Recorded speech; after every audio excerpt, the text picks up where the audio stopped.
Hey, sports and drafts fans! I need to take part of our what do we have a budget? We don't really have a budget, my editing budget, and fix the end of that song because it just kind of cuts off. And every week I hear it and I'm like, I need to fix that. It just kind of stops. And but yeah, I'll have to dig into the editing budget that we have because we're such a big show. Hey, Dave, welcome to the show, fans. Welcome to the show. He's Dave. I'm Chuck. It's sports and drafts. It's Wednesday night, and man, big week. Good stuff happening this week, and lots of news. How you doing, man? Not great, Chuck. I didn't have a great Sunday.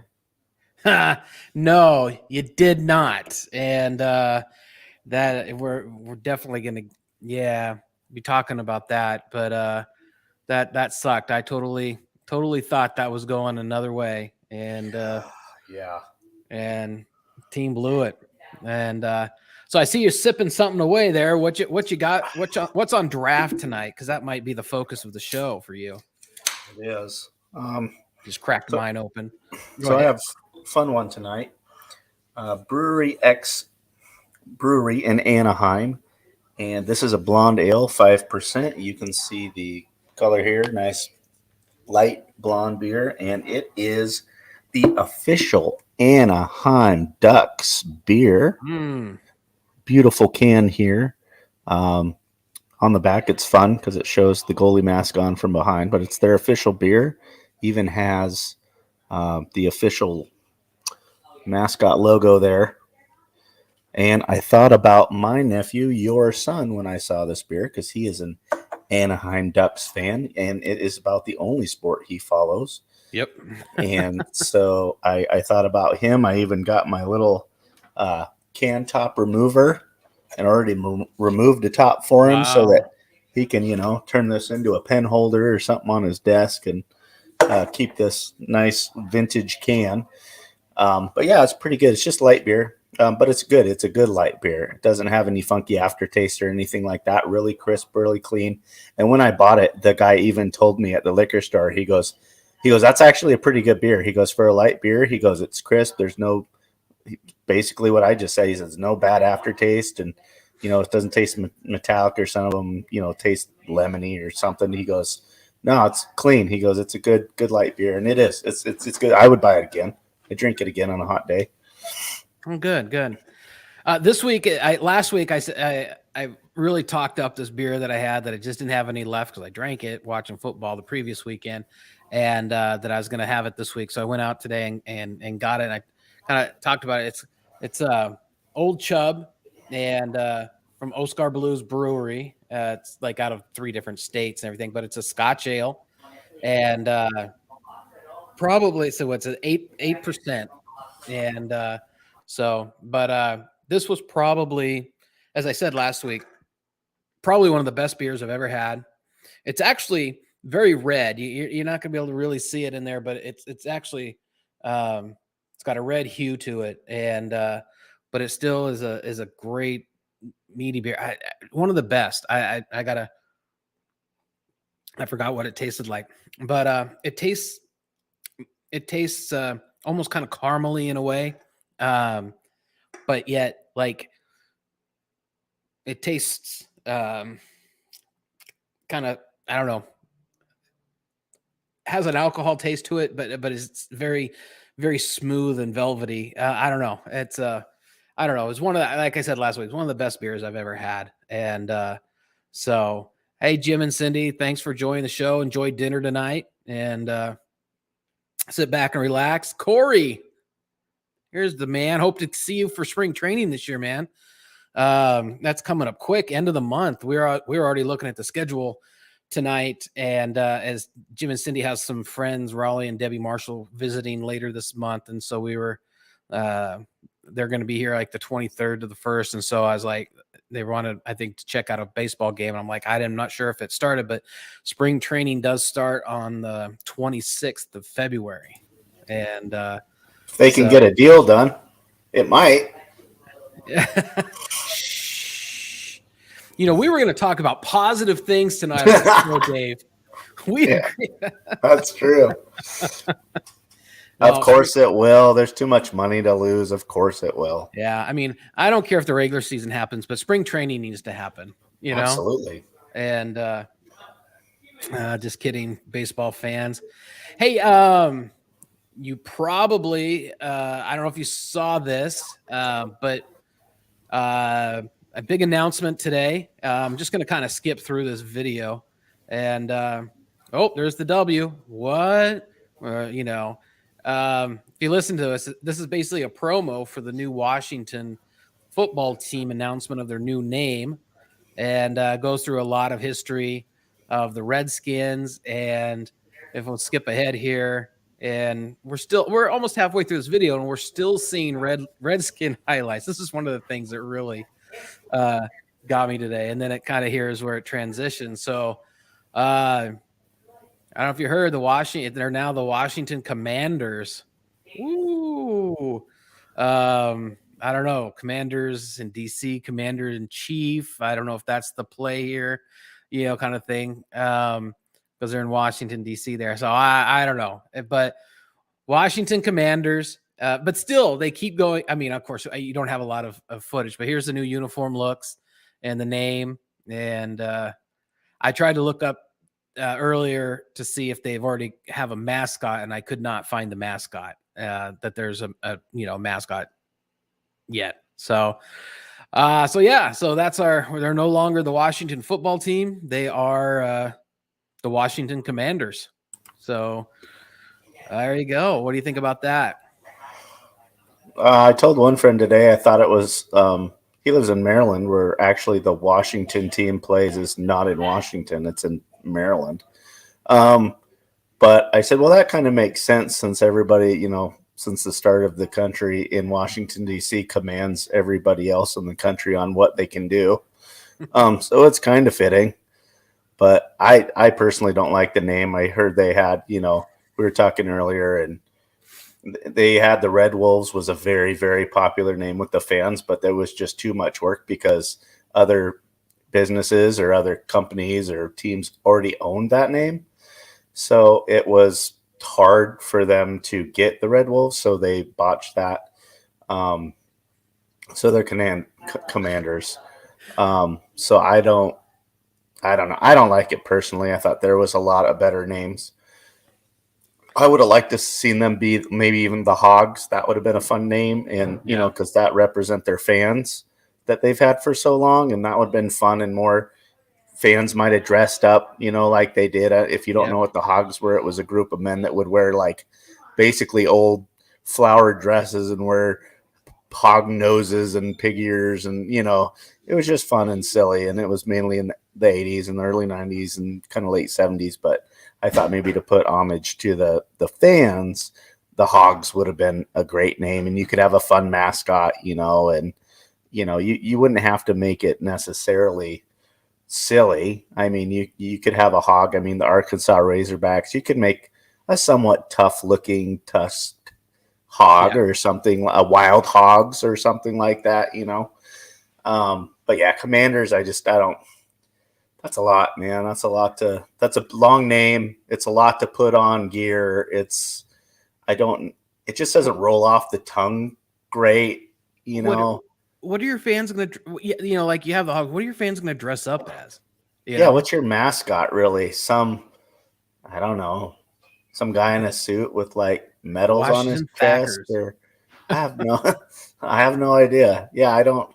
Hopefully they just go like way left, like San Diego, and they just have like the chicken. It has nothing to do with like the team name. They just have some weird monster or something like some of these teams have. Right. It has nothing to do with the team name. Just some silly new mascot that they bring out. Because, the Commanders isn't fun. It's not a fun name. Hey, Christina, thanks for joining the show. I haven't seen you here before, but thanks for commenting and joining Dave and I tonight. And it's always glad to see family here as well as friends. But yeah, so, that's some of the news. Really, the only other thing I have, since being now that I don't have a football team here to watch, and by the way, I'm pretty close to scoring season tickets next year for the Cardinals. So I made a commitment to a buddy here to buy 7 of their games, and then I'm going to put my name in for a second seat, kind of in the same area.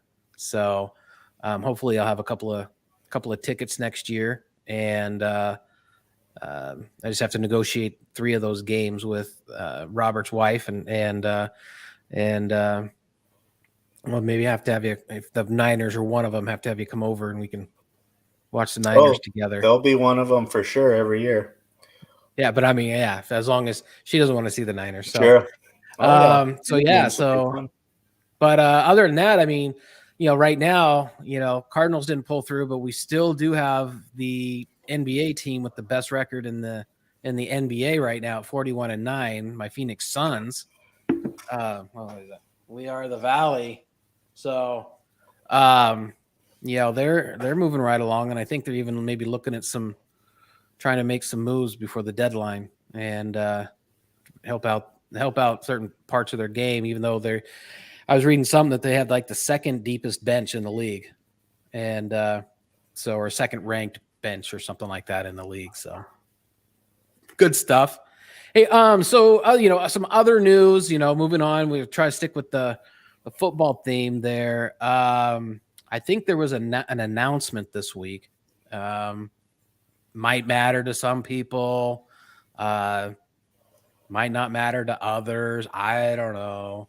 But yeah, the GOAT has called it quits after the news said he was going to quit. And then he said, I haven't said anything yet. And then basically got everybody to apologize and pull back on those statements. And then said, oh yeah, no, really, I'm done. I'm retiring. So 44 years old, I believe. And 22 years. Is that right? 22 years 22 in the league. I know you sent me some stats. I kind of sprinkled them out with the pictures. I don't know if you have some of these you want to spotlight out of here, but I mean, the man's got quite the resume. Yeah, it's just incredible. So, I mean, you see the word and, right after each bullet point, most. So this is most by anybody that's ever played in the National Football League. And this is regular season playoffs. So, yes, we won the most Super Bowls.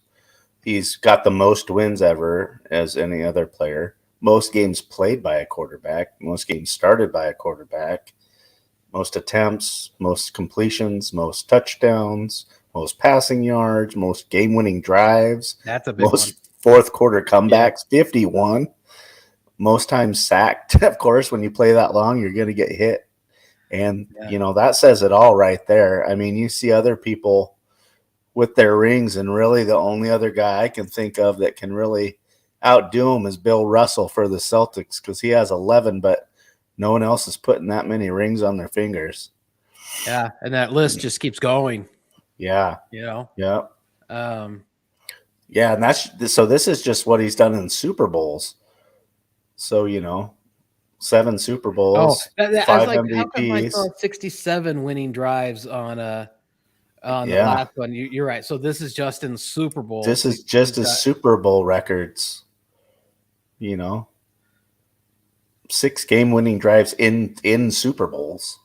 That should have been our trivia question tonight. What college did or I'm sorry, not Drew Bledsoe. I'm already reading Corey's comment. Tom Brady attend, because I wouldn't have known it. Do you know what draft pick he was? Like 169th or some 600. 17. It was. I know he had a shirt that he had his draft number on it, and it was super high. Basically, don't judge me by my draft number. Yeah. Round 6, 199. Not 190. See, I was going to say 199 next, and then I thought, no, that's Travis Pastrana's number. Yeah. And on his motorcycle. So I only remember it because I think of it. He was 1 away from 200. That's just how I remember it. 1 away from 200. Yeah. So, no, I mean, I've had a hate. Hang on, I got to say like 20 of those. Hate, love relationship with the guy. Hated him as a Patriot every single year. Wanted him to fail every single year. And it was basically because of put up Corey's thing here. Basically because Drew Bledsoe, I just didn't at the time. Drew Bledsoe went to school. We went to the same school. Drew and I, we were like this. Never. We weren't enough. Didn't even know the guy. He was young. He's 2 or 3 years younger than me. But I just didn't like, his dad was my English teacher. And so, yeah, I just wasn't a fan or happy when Tom Brady took over for Drew when he got hurt. It was obviously the correct decision for the Patriots, though. But as kind of, trying to stick with those Walla Walla boys, and I wasn't happy. But you're right, man. He sat on the bench behind Drew Bledsoe for a short time, and probably picked up all of the his wonderfulness. But sorry, my comments aren't scrolling. So yeah, any other comments? Or I mean, he's clearly the best. It's hard because, growing up a Joe Montana fan, I had a very strong case for most of my life that Joe Montana, arguably could be the best quarterback ever. Never lost a Super Bowl he was in. He was 3-0. Kind of was the same kind of guy. Wasn't super mobile, just smart, got the ball out of his hand, very accurate, read the defenses right. He was just kind of smarter. It wasn't that he was overwhelmingly athletic. He wasn't big like a Peyton Manning. He didn't have a cannon like John Elway or anything. Just had a good coach, had a good system, had good teammates that he used to their full abilities. But I mean, now it's just, probably a handful of years ago, I had to give up my argument. I mean, Tom passed him and it was obvious. And Tom's just obviously the GOAT. He's obviously the best quarterback to ever play. He's kind of the Michael Jordan of football now. And he's trying to be with his new Brady brand that he just released, right after his retirement. Now he's going to go on to try to have his brand, and he wants to be as big as Jordan. It doesn't hurt that Jeff Bezos and his girlfriend was wearing Brady brand sweatshirts and posted them today for him. Sent it to his Instagram. So, I mean, he definitely has support. I'll be really interested to see this next journey he takes with his brand, whatever else he's going to do. He works too much. This guy's not just going to go lay on a beach somewhere and do these. I don't see him being a commentator or anything, but I see him working for several charities. I see him raising money. I see him pushing his brand. I see maybe him working more on his health, industry type stuff. He's written books about, being healthy and eating well and, doing yoga and stretching and all this, kind of things. But that's just, he's not going to go away. He's not disappearing anytime soon. It's just he'll focus in a different direction. So, but it was great to see him. I mean, it's hard to imagine when these guys, you've watched them for 20 years and then they leave the sport. And we have great guys to watch, great young guys coming up that we talked about last week. Josh Allen, Mahomes. Yep. Burrows is in the Super Bowl now, and he's young. But, I don't see there ever being another Tom Brady. I just can't. I can't imagine it. The way offenses are and stuff like that, and the NFL getting soft, there's someone that might just throw every time and that could rip up a bunch of yards. I just don't know if anyone will ever play again long enough. Because I think this generation of kids won't have the dedication to put in 22 years at a job if they're making that much money. They'll make a ton of money and just be like, oh, I played 10, I'm good. Yeah, right. And I got hundreds of millions of dollars, and now I can just do whatever. I don't think anyone's going to put in the work to do 22 seasons ever again. So I don't think anyone can catch him because no one's going to play that long anymore. Yeah. No, I agree with you. It's you put in the time. Some of those records are going to be because you put in the time. No one's going to touch those unless you put in 22 years. And I'm not taking away from any of his achievements. They're all fantastic, but you have to put in the time. And so who do you think? I mean, to kind of close out on this. So obviously spent most of his career with the Patriots and last couple with uh, the Buccaneers. But so for the Patriots, who do you think was more important to that team, Tom Brady or Bill Belichick? Well, I think if you ask now, you kind of prove it. It would be Tom. Yeah. I mean, he won a Super Bowl without Bill. Bill hasn't won a Super Bowl without Tom. Yep. And the Patriots weren't that great this year, and Tom was, 2 wins away from getting to another Super Bowl. And the Patriots didn't do really anything. But it's hard. It's a marriage, but you could totally tell that Tom did just fine on another team first year. I mean, first year he's with a new team, he won a Super Bowl, and they had a good roster and everything, but still he's got to make the plays, he's got to make the reads, he's got to make the throws, he's got to make the audibles. He's calling a lot of that on the field, and it's his arm that's getting it done. So I'd have to say Tom, just because the proof's kind of in the pudding. The 2 years he wasn't there. Yeah. No, I totally agree with you. I just I thought of that question earlier, and I'm like, yeah, I'm going to ask that. So, all right. So, best of luck. Bill trained him to be a winner, Corey says. I agree with that. Yeah, for sure. I just wish he would have waited another year to win a Super Bowl past my Rams, because really Kurt Warner, I think, outplayed him in that Super Bowl. And it was just the Rams defense gave up a game ending. I think that was his first game winning drive. Maybe Super Bowl game winning drive was against the Rams, because they had to come back and win that game on a lucky down the field toss and then a damn Adam Vinatieri kick. I got to take a drink.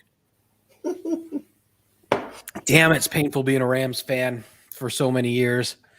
But so we'll close out on that.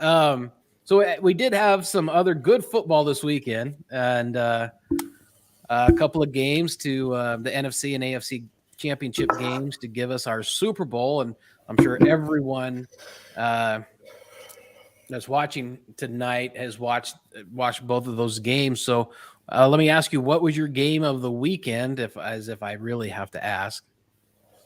Yeah, it sure wasn't the 49er Ram game. And it may not have been anyway, even if we would have won, because that Bengals team, we kind of talked about them throughout the year. Wow, they're young. They got a lot of talent. I didn't know if they had enough playmakers on defense to get to the Super Bowl, but that offense had some huge days. Burrows had 5 touchdown passes, I think, a couple times this year in games, several 3-touchdown games. So you knew their offense and the young talent on offense could score some points, but I just didn't know, if the offense had a bad day, if the defense could hold up a team that could score like the Chiefs. And it ended up being the defense in that second half, right, that really got them to the Super Bowl, to be honest. And I didn't really see that coming. I don't think a lot of people saw that coming, just because, you can't name a whole lot of players on the Cincinnati defense. They don't have big-time stars over there. They don't have well-known household names on the defensive side.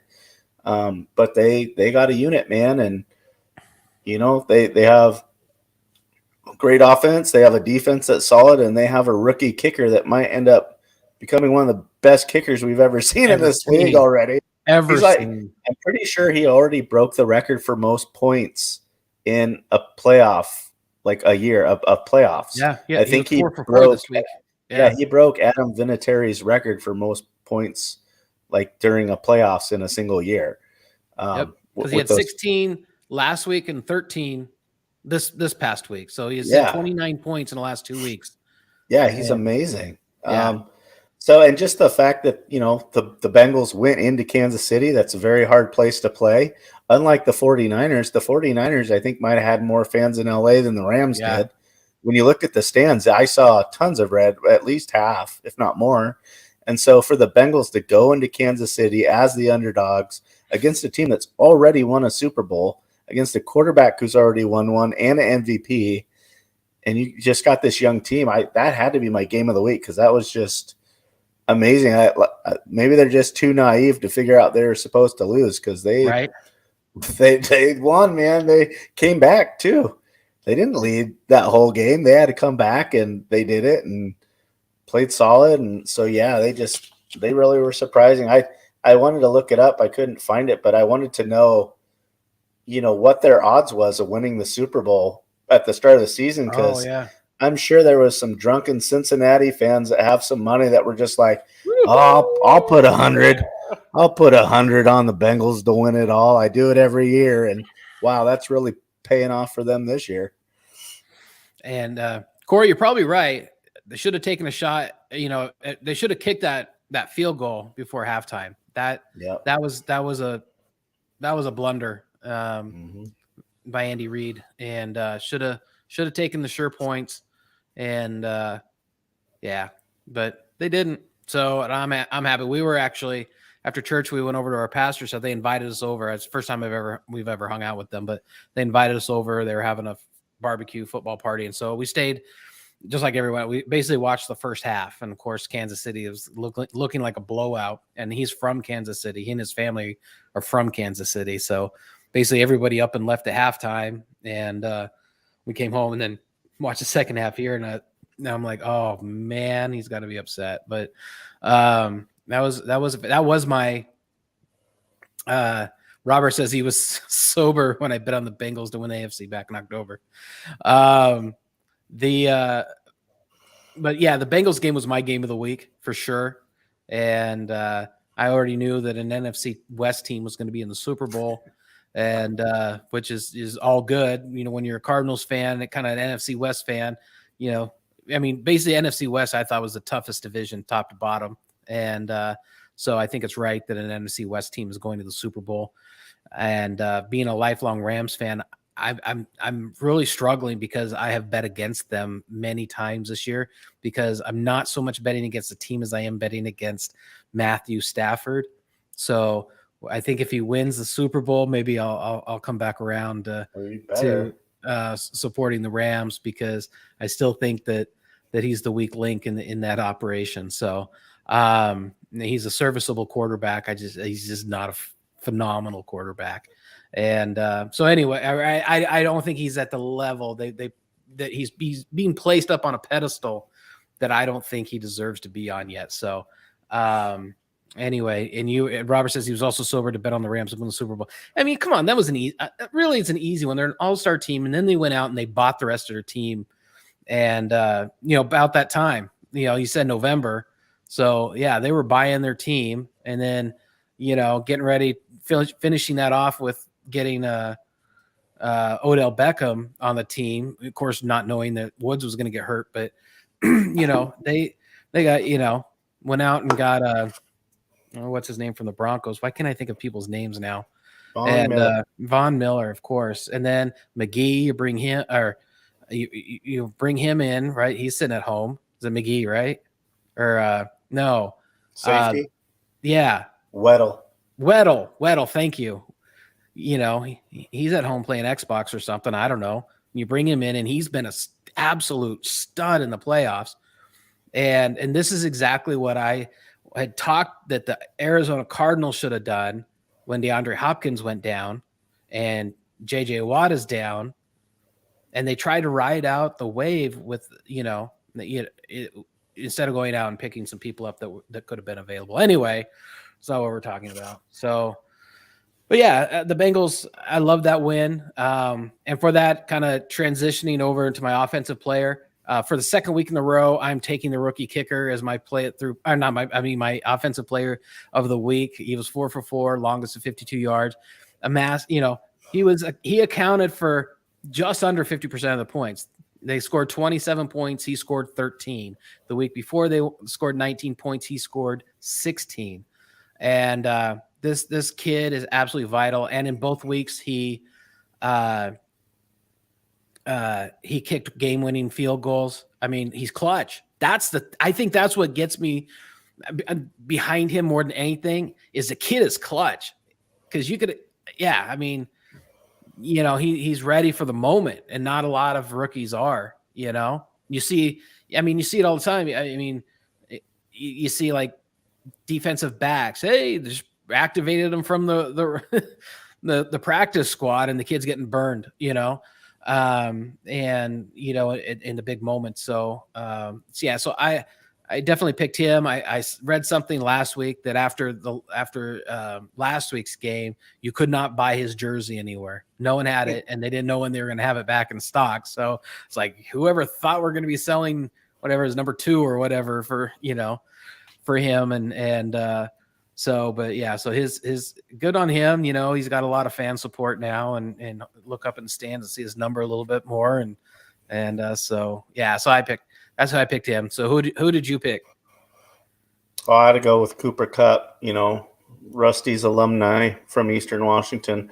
Also, it was funny during the game, my niece texts me, who lives in Spokane, Washington, and she says, "Hey, do you know who Cooper Kupp is?" And I was like, "Yeah, I do." And she was watching the game, which she just started kind of rewatching football since she has a new boyfriend who watches football. So her ex-husband wasn't a sport fan, so she didn't really watch any sports. So she was kind of out of the loop for a while. So she sends me a text, "You know who Cooper Kupp is?" I said, "Yeah, I know who Cooper Kupp is." She says, "Yeah, him and his wife used to be my neighbor when they were at Eastern Washington. They lived right next door to us." She's like, "They're very nice, and they went to our church." I said, "Yeah." I said, "That's very cool." And so, yeah, I guess Cooper Kupp was my niece's neighbor, went to the same school as Robert in college, and it was the same school as my wife in high school. Wow. So I have all these links to Cooper Kupp now, which I said last week was going to be my demise, because it was going to be bad juju on my 49ers, and it sure was, because he had 11 catches for like 142 yards and 2 touchdowns. And then he had so his touchdowns, one of them, I don't know why they ran a zone. So being who I am, I watched the entire game over again last night. Like I was watching film like I was a coach. Right. And every play I watched probably 5 times.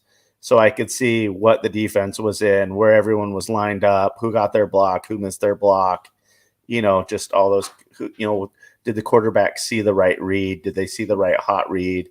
Did they miss a guy? So I rewatched the game. And yeah, it was just hard to watch, because especially those touchdowns, because the first one, the corner just lets him go in a zone, and he's on the sideline, and the safety can't get over fast enough. Right. Because they're only like 15 yards away from the end zone.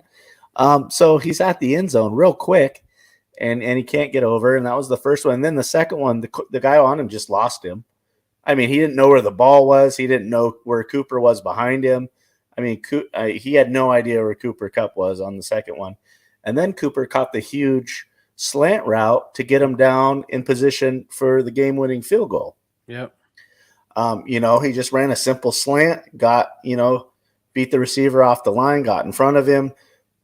Corner couldn't tackle him, and he ends up, running for another like 25 yards, real down close into 49er territory. And right when he did that, I was like, oh, game's over. That's the winning play. He just gave him basically an extra point attempt to win this game to go to the Super Bowl off of that catch. Because I think they were at like the 47. He catches that pass, they're at like the 20 now. And I was like, oh, that's game over. He had like 6 or 7 third down catches. Yeah.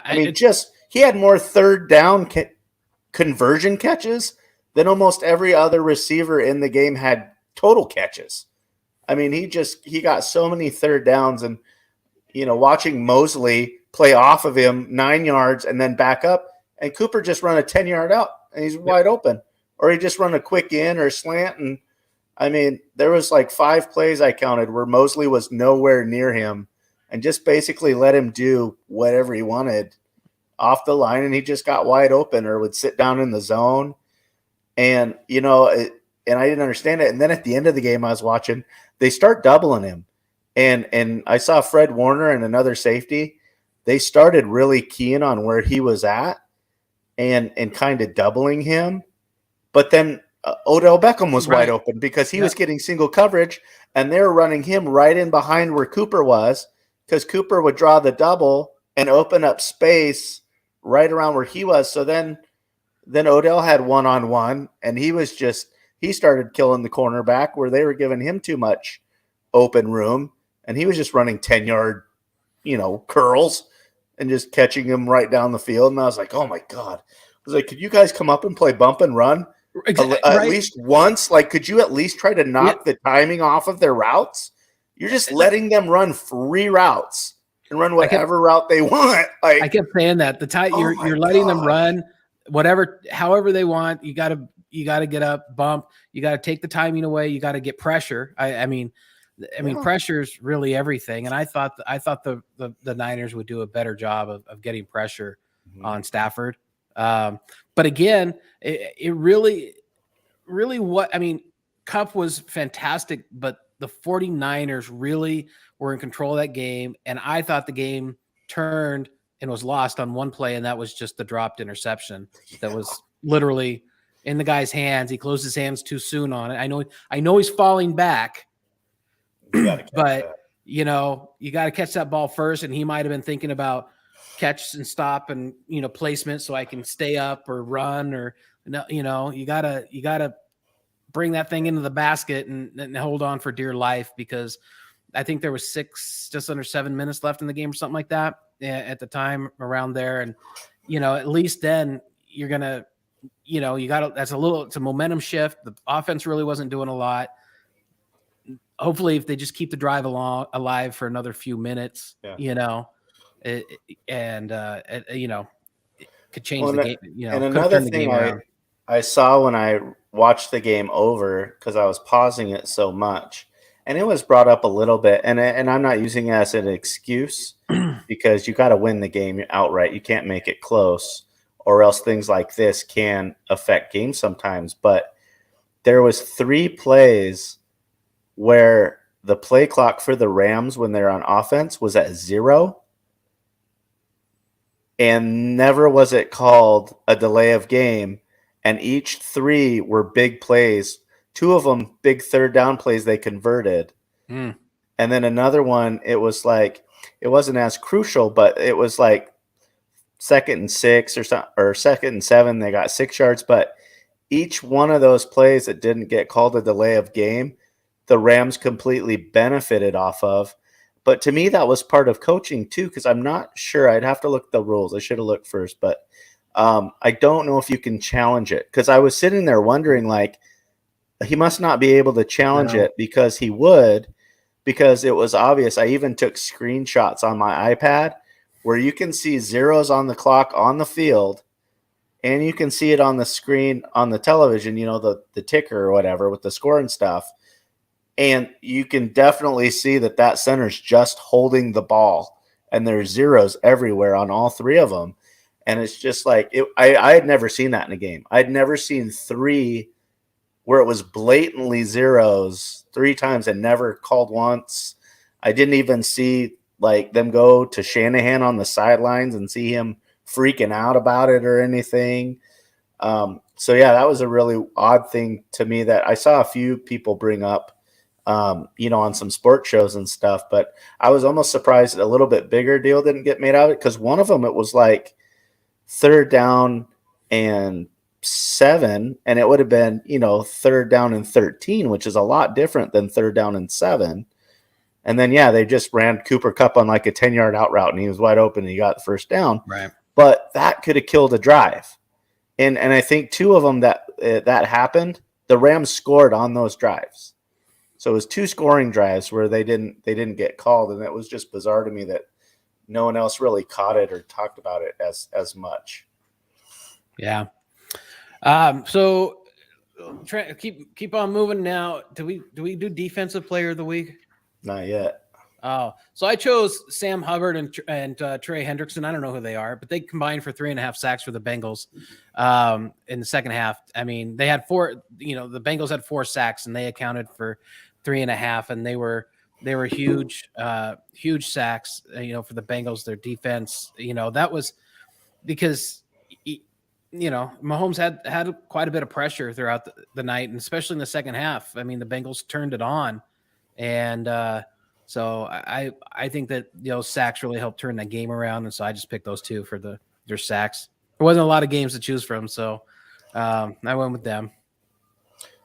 Yeah, mine, since I watched my game with a fine-tooth comb last night, I found a guy that I think deserves a lot of credit that probably didn't really get any, and that was Greg Gaines. He's the defensive tackle next to Aaron Donald.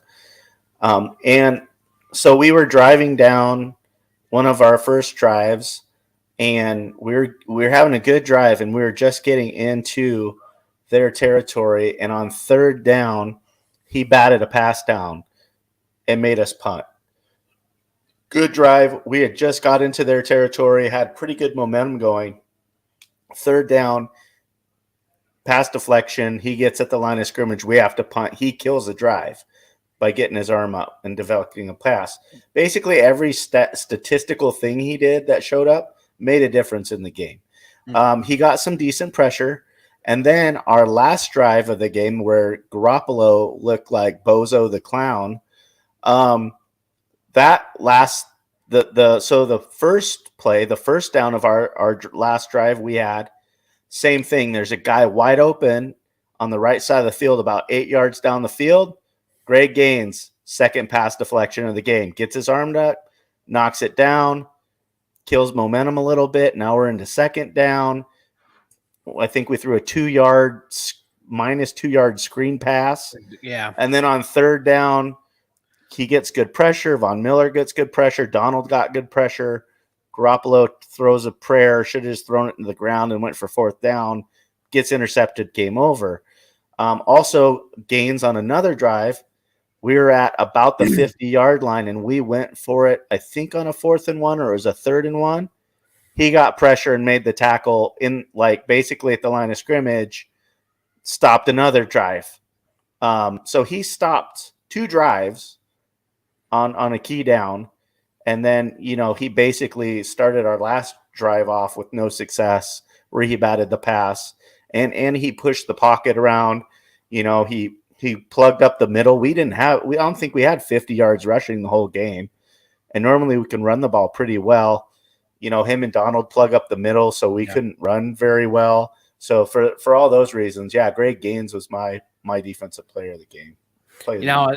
That's definitely a good pick. I just didn't want to. Watching that game and thinking about, it's pretty easy to pick someone from the Rams, but I thought that the defense didn't show up until the last couple of drives. They dominated the 49ers, and I don't know if that was so much them or the play calls or how the 49ers were playing, and what they were calling, because Jimmy Garoppolo had a good game up until the last couple of drives. And then boom, it was like the Rams were in the backfield before the ball was snapped. Yeah. And there was just so much pressure. He didn't know what to do. And just fell apart. And I'm like, this something has happened. You can't tell me that the offensive line that has a lead is tired, that knows the Super Bowl is 6 minutes away. You're not telling me they're tired. Well, and they barely played the whole first half. They're only in the field for 6 minutes. Yeah. The Rams had the ball the whole first half. Yeah. And I don't know what it was, but something happened, and I'm not going to say, as much as I'd like to say, Jimmy fell apart. I think he made some bad decisions, but he was playing from a bad position. Yeah. And he hadn't been pressured like that all game. And to me, it's like if the Rams could have done that in the first quarter or first half, they would have done it. Then they'd have done it in the third quarter. What made it about these last couple of drives that the 49ers had that all of a sudden, they're living in the backfield? And but yeah, so, and I just kind of transitioning over to my coaching hot stake. You only had Andy Reid and Kyle Shanahan. So I took Kyle Shanahan because I just thought the team fell apart. And again, you could blame, a lot of people blame Jimmy Garoppolo. Kyle Shanahan did great. I mean, they were 12-8 that team didn't stand a chance, to go anywhere this year. They got into the playoffs, and they just won. So I'm, obviously not, but I'm just picking him for a late game collapse. That I'm going to be the one guy that's just not going to drop it on Jimmy Garoppolo, even though I don't know that he'll actually be the quarterback there next year. And I don't know that Trey Lance is going to be that best replacement. So, it'll be an interesting offseason for the 49ers. Yeah, I mean, out of everyone, I'd have to say Shanahan too, just because that drop. Because there was a lot of coaching things too, especially at the end of that game. The second to last drive that we had on offense, we had 3 timeouts, and then the guys were getting in position on the field. They were getting the plays so late, and they were getting to the line of scrimmage so late that Jimmy didn't even have time to really look at the defensive set by the time people were getting set on the field on offense. And the first play that they ran that second to last drive, basically the guys were barely in position, and so they just hurried up and threw a slant, and the guy wasn't ready. Right. And then they got a delay of game because they couldn't get the play off fast enough, which Shanahan should have called a timeout. I mean, there's only a few minutes left in this game, and you're driving down, and I think we were kind of close to midfield, so we had good field position. Mm-hmm. Like, we need to score at least a field goal. And so he should have called a timeout there before the delay of game, and he didn't. And then we get to the line of scrimmage. We call a timeout, I think. Then we get back onto the field, and we still get to the line late after a timeout, which is ridiculous to me. I was freaking out because as a coach, I'm like, you just came out of an effing timeout. Why are we getting to the line with 3 seconds left? We had the clock stop. The play clock is restarted. Like, we have the whole thing coming out of the timeout. You just should line up and go. Like, why would you be running late on the clock coming out of a timeout? It's ridiculous. But we did, and then Trent Williams looks up and sees that the clock's at 1, which Mac is a veteran center. He didn't. And so he jumps off sides. Trent Williams does because he's like, well, I guess the ball's going to be snapped any second. We're at 1. Like, right. We're going to have another delay of game if we don't snap it. So he's off sides, but really nobody else was going. And so instead of a delay of game again, it was an offsides. And then they got back up to the line of scrimmage again, and Alex Mack saw the clock down at 1 this time, but no one else was ready because I don't think Garoppolo had called hike or whatever. If they're going no count, that's why when the guard touches the center, that means they're running, no volume count. And so I see Alex Mack, there's 1 second, and he realizes there's 1 second, but he snaps the ball and no one else is ready. And they get pressure right on Garoppolo, and I think he throws the ball into the ground, and we don't run a good play. So if you go back and watch the game, I mean, the last drive was bad, but for Rams reasons. The second to last offensive drive we had was bad because of bad execution, bad coaching. I mean, it was just the second to last drive I was way more pissed off about. Just because it looked like preseason JV football, high school JV preseason. I mean, you can't get the play in on time. No one on the line knows the snap count. Only one guy's moving when the ball gets snapped. No one's ready. I mean, it just looked like a mess. And it was like 4 plays in a row that were like that. It was one of the worst executed ends of drives I saw all season from any team. And I was like, what is happening? Like, you can't right now in this game have like the worst 4 plays in a row in the season, and they're your fault. Not like you missed a block, a guy dropped. Like, you're not even getting the playoff. You're not even getting started. Like, you're not snapping the ball. It was awful. Well, a lot to think about over the next 6 months until preseason starts and everything, and we'll see what the 49ers and all the other teams that are on vacation right now do. And there's only one game left that matters, and that is the Super Bowl coming up next week. And 2 weeks. next, not this week, next week. And so We'll be in Albuquerque, New Mexico, viewing that. Oh yeah. Yeah, Leela's got to go down there for work, or up there, over up there to work for the week. So I'm gonna head over. I'm gonna go over with her. We'll make a road trip. But yeah, so we'll be watching the game from there. So I guess we can save our picks till next week. You're up on me by a pick. You took the lead. You were 2-0 this last weekend. I was 1-1. You got them both. So yeah. So the worst that can happen is we tie. So we'll see what next week what our picks are, because I think we might differ. The Rams are 4.5-point favorites as of right now today. We'll see if that changes at all, but I doubt it. But they're 4.5-point favorites, the Rams. Yeah. So I don't want to spoil it. So hey, before we got through everything, but it wouldn't be our show if we didn't talk about Dave's Play It Through Person of the Week and go through that. So I'm going to shut up for a minute, enjoy my draft that's getting down there, and I'm going to turn it over to Dave to talk about this week's Play It Through Person of the Week. Right, yeah. So I'm trying to keep it kind of Super Bowl football themed, and I found a real kind of perfect one to use this week. So my Play It Through person or persons of the week this week are Matthew and Kelly Stafford. So the Rams quarterback going to the Super Bowl, his wife there, Kelly, and his four daughters. He's playing it through just having 4 daughters, that guy. But they were basically a couple. They met at the University of Georgia when they were like sophomores in college in like 2007. So there they are. And she was cheerleader, obviously, and he's the quarterback. You know, what a fairy tale situation there. So they got married in April of 2015.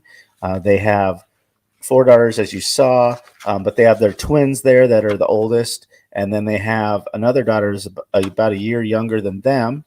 In 2019, Kelly there, unfortunately, she was starting to have some vertigo, and she was starting to not just feel herself. And then she started getting really dizzy often. And so they took her in, and she got tested and ended up, she had brain tumors. And so that she had a benign brain tumor. So they had to go in and do a 12-hour surgery and remove the tumor. And even though it was benign, these tumors still can create, loss of hearing. They can create facial paralysis. So just really nasty things. So she had to go through that. And, Matthew was by her side the whole time. This kind of happened in the spring. So Matthew luckily was able to be with her the whole time through her surgery. And this is her when she first got home and was resting. And even when she got home, it took her about 4 months to kind of teach herself to walk again because her balance was off on her whole right side. So she had to do a lot of PT and kind of get her right side back to the memory of how to move. And then after about 4 or 5 months, she was able to, she started kind of taking some boxing classes, and she got a lot of her mobility back. And then shortly after she was kind of fully mobile, she got pregnant again. And then that's, they had their 4th daughter.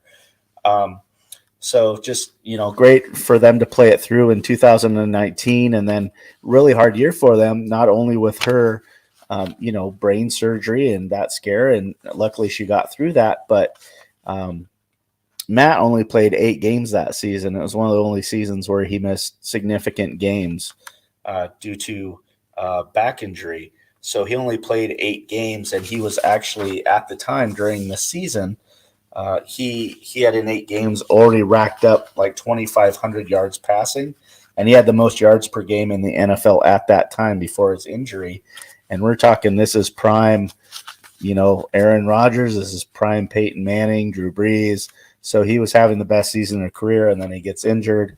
So, just a nightmare year for them in 2019 for her. And then his injury, luckily, but look at him now. They've played it through.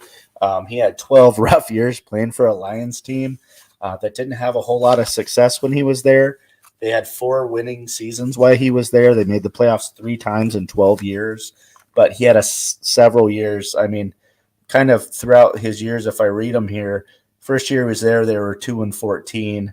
6-10. They have a 4-12 year, 6-10, 3-12. The last year he was there, last year was, they were 5-11. So they're there for 12 years right out of Georgia, and then you spend 12 years in Detroit with not a whole lot of success as a team. But Chuck, you're going to have to switch your thinking about Matthew Stafford a little bit about what type of quarterback he's been. I was trying to see if he was padding stats at the end of games as a line, but he really wasn't. He was pretty consistent throughout all the quarters, so it wasn't just fourth quarter, second half throwing. But currently, right now, Matthew Stafford is 12th all-time in passing yards. The only quarterbacks that are still playing that are ahead of him are Aaron Rodgers and Matt Ryan. He's 11th in total completions, and he's 12th in passing TDs all time. A lot of that he did benefit playing 7 years with Calvin Johnson, who's going in the Hall of Fame, one of the best wide receivers ever. But in the next 2 years, if he plays kind of the same averages as he's done throughout his career this year, he will be in the top 10 in all-time passing yards, top 10 in all-time touchdowns thrown, and probably top 8 in completions all-time for quarterbacks all-time. So he's kind of sneaky. And I think it's mainly because they just didn't win. And that's what a lot of pro quarterbacks have said, especially I've heard Aaron Rodgers because I watch him on that Pat McAfee show every Tuesday. And Pat's asked him, what kind of quarterbacks do people sleep on? And he goes, Matt Stafford is an absolute stud and always has been, but nobody knows because he wins 5 games a year in Detroit. And he goes, it's not his fault. He goes, he's an amazing quarterback, but no one was ever going to see it when he's there. And he's had a lot of other quarterbacks have said the same thing, that he has all the tools. He can throw passes a lot of people can't throw, but he's been in a place where he had one decent player to play with his whole career for a while, and everyone else has been a stinker, and his coaches have sucked. But all the quarterbacks that know him are like, we give our stamp of approval. You just won't know it because he's on a really crap team with not good talent. Well, are you finished with Play It Through? Yeah, so they are Play It Through persons of the week. Matthew and Kelly Stafford, they went from the bottom and now they're here. They're at the top. They're going to the Super Bowl. It's a fantastic story about her, and I did not know that story, and but it's fantastic that she did play it through. They identified it, and she's recovering. But one thing about I again, one game is going to change my mind still, because I think it's easier for quarterbacks to rack up those yards and catches. Yes, he had stud receivers, but you're always playing from behind, and that changes your game mentality, your focus. So when you're playing from behind because you can't win and you're always behind, you have to be passing the ball. So he's been passing the ball for 12 plus years, and and those numbers are going to be there. I just think it's a product of the game he had to play, and if he's on a good team, well, he'd be a different quarterback. So, but like he is now, I'm hoping that the Bengals can put some pressure on him and let him, really prove out, himself out of that and make smart plays, because he is susceptible to throwing a lot of interceptions under pressure and not, kind of like a little bit of a Jimmy Garoppolo sometimes, put some pressure on him and you try to make something happen that's just not there. So again, one game, he's got one more game to prove it to me, and then a home game too. He's got a home game right? to win the Super Bowl. The last 2 Super Bowls have been home games for the home team has played in the last 2 Super Bowls. That's that in itself, I think, is. I wonder if that's happened before. I'm sure it has. But yeah, so no, I mean, he's a good quarterback. I think he deserves all the credit. I just, I thought obviously the Rams got a better quarterback than the Lions did. or basically, Oh, yeah. I guess you just go to the Lions and that's what Well, happens to you. But Jared Goff was never.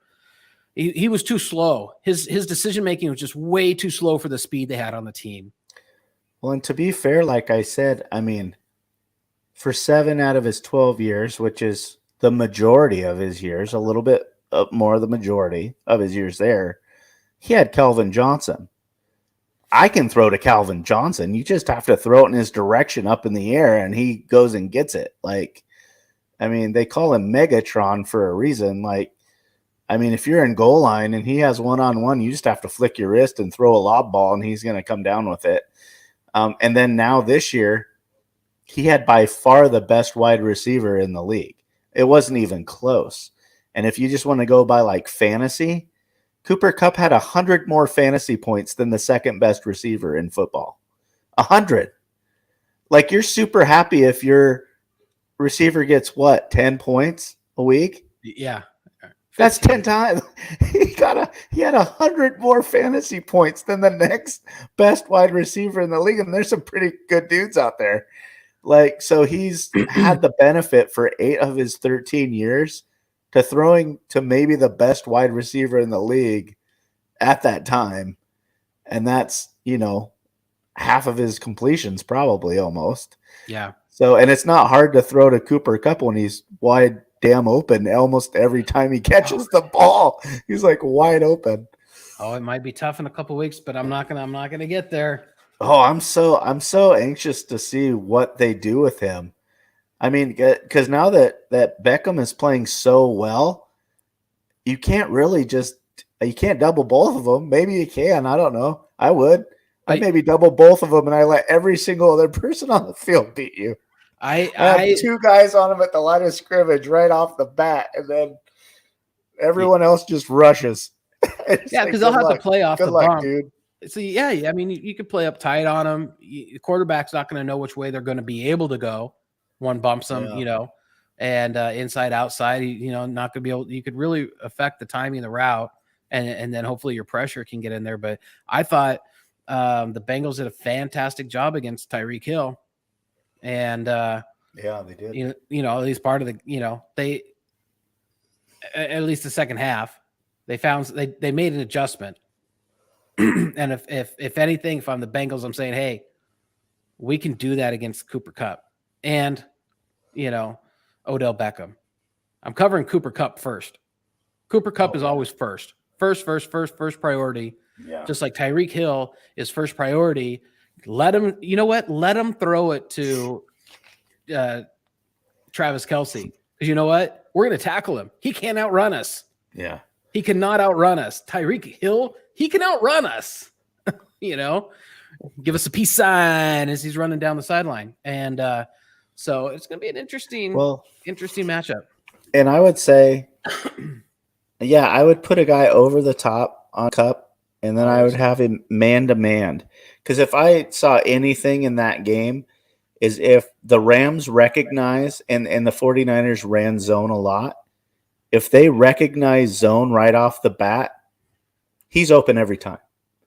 He knows right where to go, and he knows the hole, and he is wide open every time if you zone. So I would have your best corner, follow him all game, and then I'd have a guy over the top to make sure that he doesn't get deep. And I would run that all game. I would follow him wherever he goes with my best corner, and then I would have my fastest safety over top of him, the whole game, and I take him out. And then if Beckham Jr. beats you, then he beats you.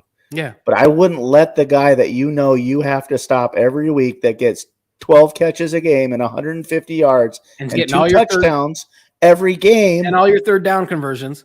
He's the only guy I would double him all game long, every play, and be like, great, you want to beat us with everyone else?